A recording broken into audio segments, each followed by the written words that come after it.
So once you come to the conclusion that, okay, I need to make a shift and I need to take off this three-piece Teflon business suit, and really expose who I am and release what's no longer serving me, all of a sudden, there's just this well of energy that comes up.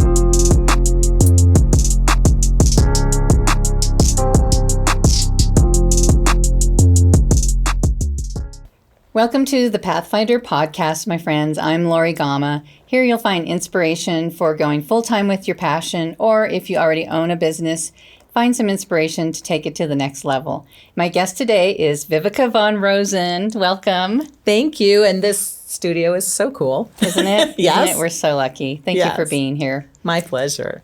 Viveka Von Rosen, a celebrated LinkedIn expert, best-selling author, and transformational speaker, is dedicated to empowering successful executives and entrepreneurs with their brand and business pivots. With over 19 years of experience in LinkedIn marketing and sales, she is recognized as an authority in the business world. As an accomplished author and international speaker, Viveka captivates audiences with her keynote addresses on transition and transformation, catalyzing people to find their voices and create their own transformative and transformational ventures. Outside her professional pursuits, she embraces adventure, whether soaring the skies on hang gliders, exploring the ocean's depths through scuba diving, or hiking amidst the picturesque Colorado foothills and Costa Rican landscapes. Viveka's core mission is to empower her clients to bring their legacy dreams to life. So you've walked down many paths in your life. Literally. Worked many different careers since you were like 15 years old. Yeah. And, maybe some of them were fulfilling, some of them weren't so fulfilling. Not so much. Right, I can relate. But the path you're on now, tell me about that. How fulfilling is it? Yeah, I think when you finally go, okay, yes, I will do what I'm supposed to be doing, it takes living to a whole other level. I mean, to answer there's no short answers. Anyone who knows me knows that. So to answer your question, yes, it's, I'm loving this path I'm on right now. And while I've loved everything else I've done and I felt passionate about everything else, some of the other things that I've done, I wasn't motivated from my very core. And what I'm doing now with working with women and helping them with their own transformations, that's that core work. That's allowing me to tap into those internal gifts that, quite frankly, lay dormant for a long, long time. So I'm so excited that I finally said yes to this. That's awesome. Yeah. Did you have like an aha moment when you recognized, hey, wait a minute, this is really the path I'm supposed to be on? Tell me about that. Yeah. Interestingly enough, I've had this opportunity and it's been, in retrospect, pretty clear, like back in 1997, 2002, 2007, 2017, lots of sevens there. I've had the opportunity to make the pivot into kind of what I was really put on this earth to do. And I just went a different direction. I went a safer direction. And this time it was kind of like the universe going, yeah, honey, you don't have another choice here. Like, you have to make this pivot.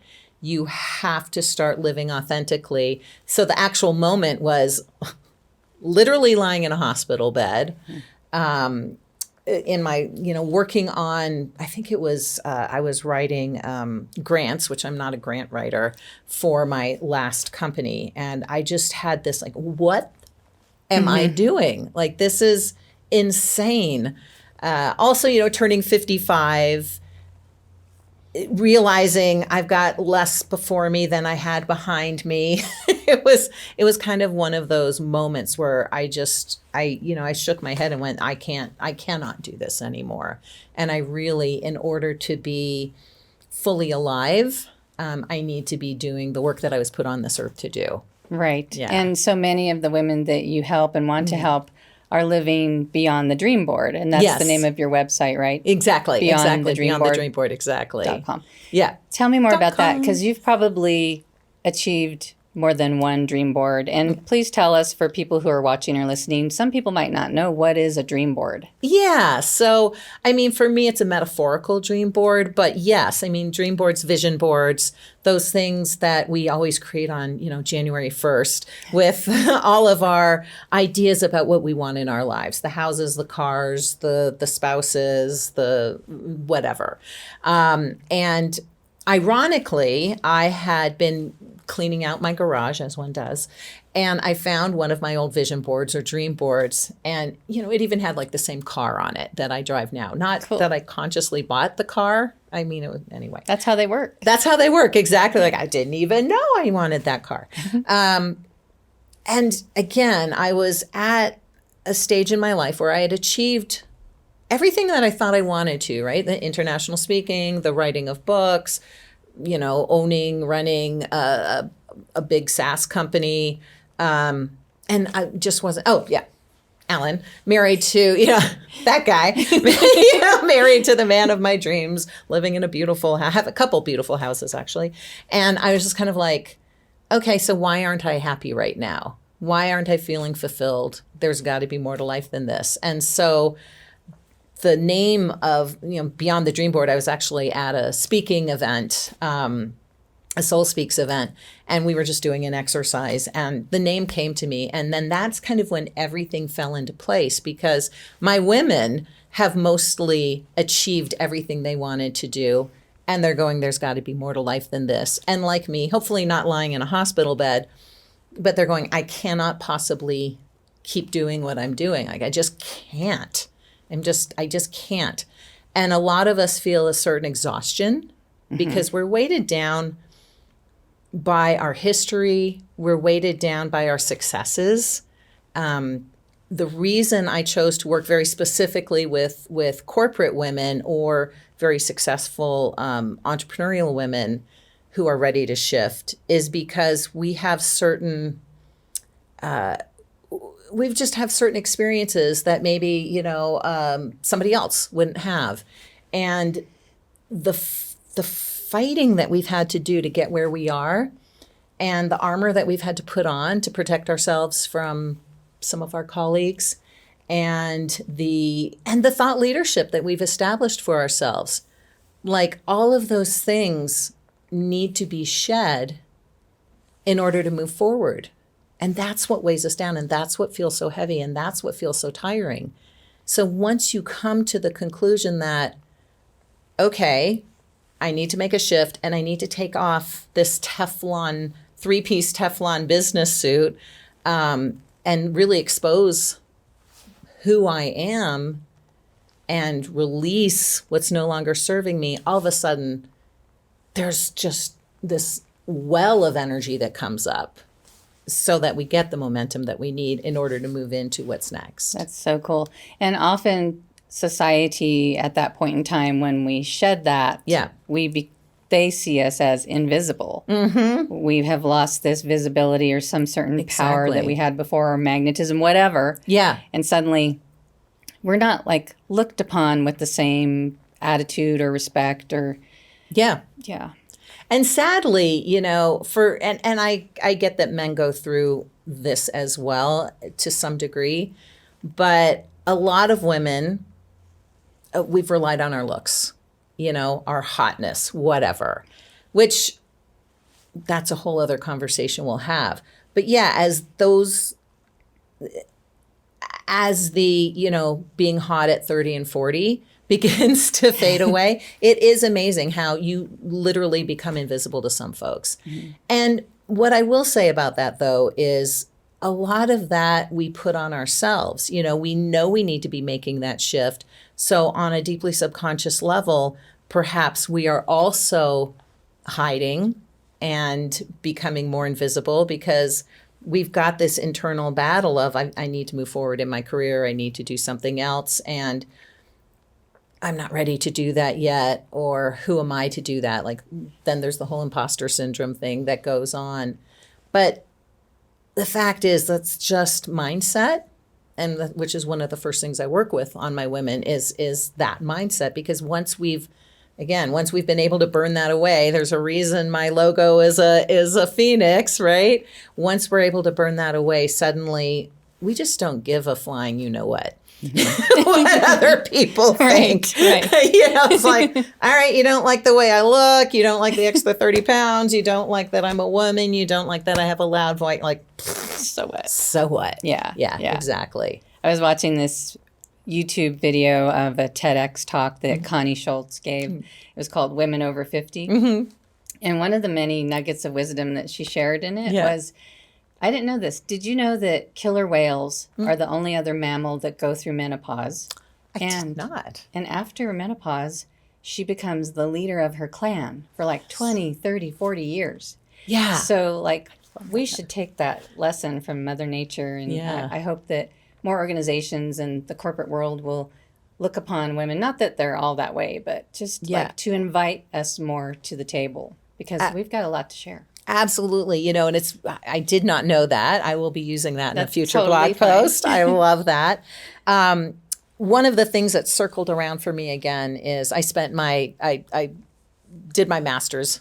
I jokingly say I did my master's in Native American women's autobiography, but I did focus and study Native American culture, and a lot of Native American matriarchal cultures, like Pueblo, where I just was. It's exactly that. There's the stages of womanhood, but yes, once the mother becomes the elder or the crone, that's when she gets her voice inside the community and starts to lead the community. Right. So I love that. And I think that's what's needed. Like my one message to the world is women's words will change the world. Women's words are changing the world. And so, these women who have so much experience and empathy and community and voice, those voices need to get out. And that's really what I want to help to do, is help to catalyze these women so that we can amplify their voices and get them more visibility and start to affect change in the world. Yes. You have been, you've been called the chief of visibility in another career, but you're creating a new kind of visibility to help these women. Tell me more about your ideal client. Can you describe her even more than you already have? Like what problems does she have that you provide the solutions for? Yeah. So very specifically, my women are corporate women usually, some business owners in their 50s, 60s, 70s, and I was schooled to include the 80s because one of my friends is a very successful businesswoman in her 80s, and she is either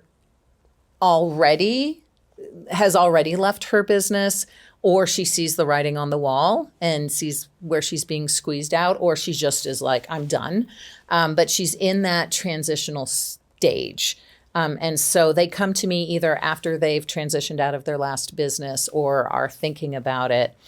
And what's key is a little bit what I talked about before, that, the specific issues that they have around stepping away from a team of people who do things for them, stepping away from all the resources, stepping away from the years that they have spent becoming the thought leader or the influencer within their society, stepping away from the status of being, C-level executive in a company. Like, that's hard to step away from.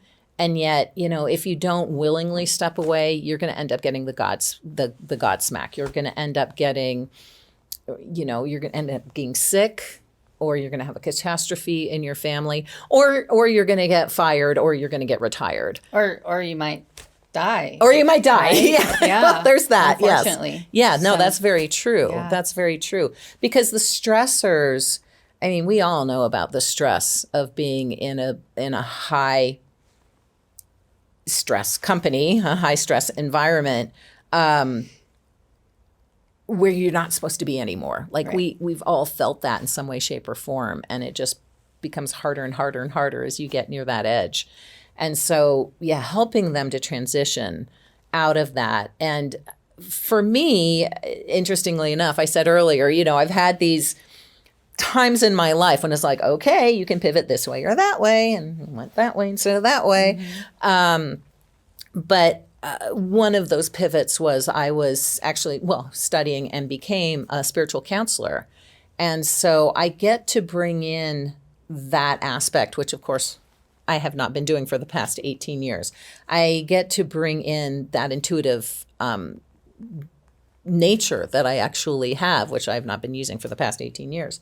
I get to use, but I also get to bring in my sales and marketing experience, which I've fostered over the past 18 years. So I get to bring in all of my particular gifts, helping my women find their particular gifts. And then I get to help them, see what's possible as far as creating their own legacy business, and then building the brand, and then building the business, and then helping them to launch it. So it's really exciting. And I've chosen it this time to do it mostly on a one-on-one basis. I do have the mastermind that's launching soon, but I missed working one-on-one with women when we had the last company. So I'm excited about being able to do that. Yeah.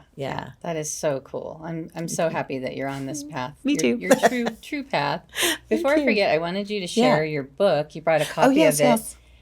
101 Ways to Rock Change. Cool. Yes. We'll have a link to it below in the description.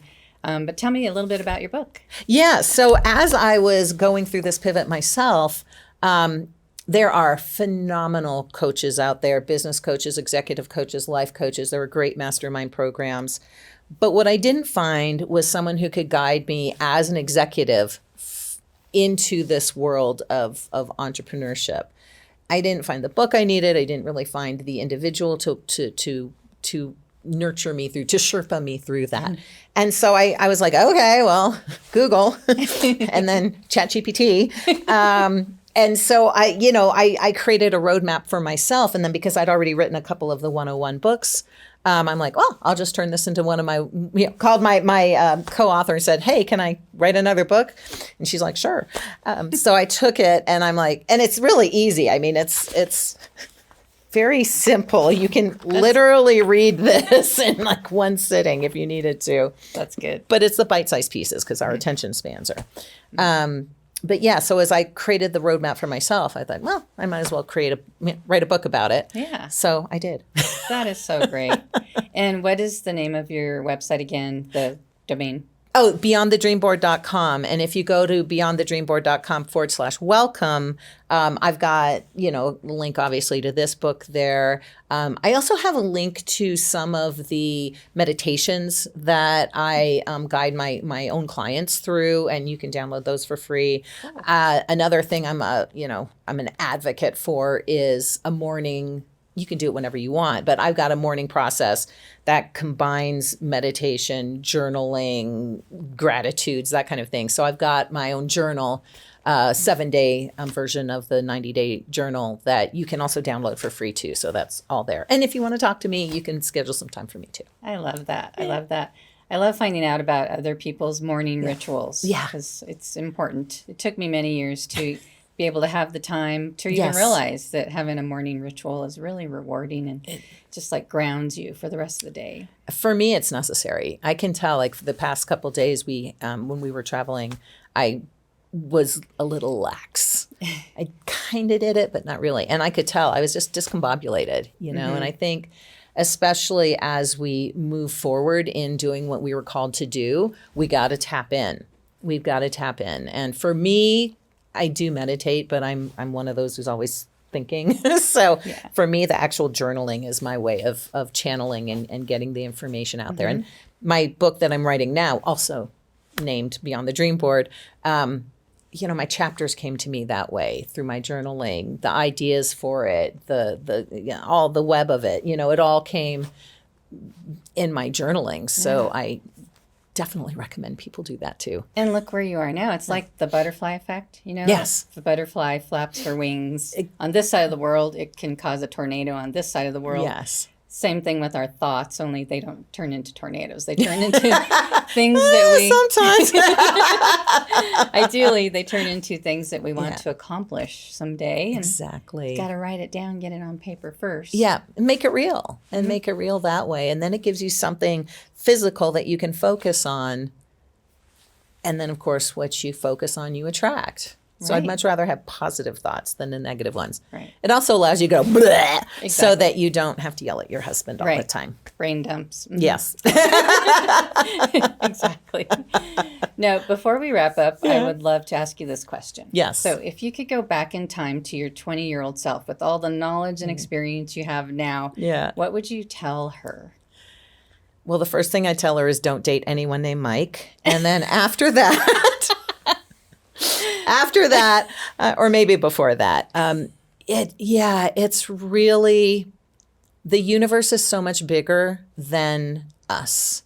And we have no idea what is possible. So if we can just visualize what it is that we want or think we want for ourselves, the universe really will circle around and supply us with everything we need. But we have to have that trust and faith. So for me and my 20-year-old self, it's like, you love speaking, you love writing, you can write a book and become an internationally known speaker about whatever it is you're writing about. But I didn't believe that until I took the safe path through LinkedIn, and then I got it. But then I'm like, well, I'm not super passionate about this.